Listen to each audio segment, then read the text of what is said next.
પાલેજ સ્થિત લલાજી નજીક આવેલા દવાખાનામાં નિઃશુલ્ક સુગર ચેકઅપ શિબિર યોજવામાં આવી હતી, જેમાં મોટી સંખ્યામાં લાભાર્થીઓએ લાભ લીધો હતો. 14મી નવેમ્બર સમગ્ર વિશ્વમાં ડાયાબિટીસ ડે તરીકે ઉજવવામાં આવે છે, જે અંતર્ગત ભરૂચના પાલેજ સ્થિત ડોક્ટર મોહસીન રખડાના દવાખાનામાં નિઃશુલ્ક ડાયાબિટીસ ચેકઅપનો કેમ્પ યોજવામાં આવ્યો હતો. આયોજિત શિબિરમાં ડોક્ટર મોહસીન રખડા તેમજ અન્ય એક તબીબે દર્દીઓની ચકાસણી કરીને યોગ્ય માર્ગદર્શન આપ્યું હતું. ડોક્ટર મોહસીન રખડા સાંપ્રત અત્યાધુનિક યુગમાં હૃદય રોગ, સ્ટ્રોકના દર્દીઓમાં ધરખમ વધારો જોવા મળી રહ્યો છે. એનું એક અગત્યનું કારણ ડાયાબિટીસ માનવામાં આવે છે.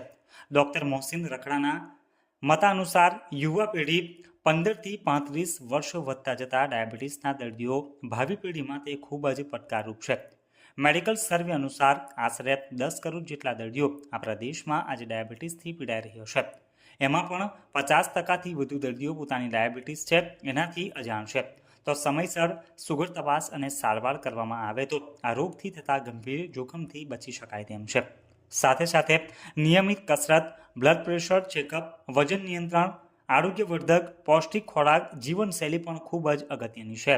સાંજે 4 કલાક સુધી આ નિઃશુલ્ક સુગર ચેકઅપ કેમ્પ ચાલ્યો હતો.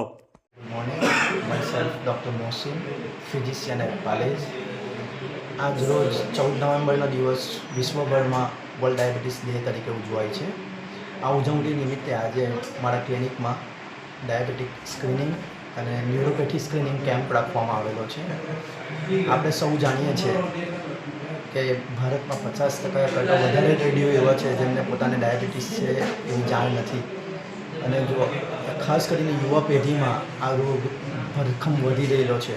તો જો આ ડાયાબિટીસનું યોગ્યપણે નિદાન અને સમયસર સારવાર કરવામાં આવે તો ડાયાબિટીસથી થતા ગંભીર પરિણામો જેવા કે હાર્ટ એટેક, સ્ટ્રોક જેવી ગંભીર બીમારીઓથી બચી શકાય એમ છે. Thank you so much.